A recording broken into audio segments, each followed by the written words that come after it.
গোপাল সোনাকে তুলবো, 4:30 বেজে গেছে, ব্রহ্ম মুহূর্তের টাইম।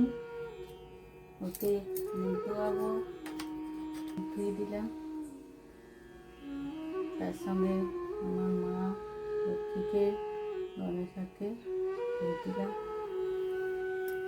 গোপালকে সব খাবার টাবার দেওয়া আছে, সেগুলো তুলে নেব, কেননা সারা রাত তো খিদে পাবে। ওই জন্য আমি সমস্ত কিছু ওকে দিই।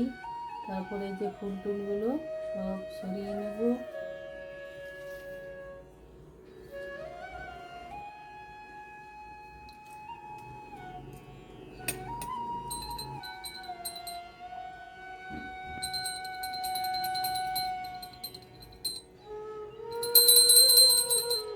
প্রদীপ জ্বালাবো।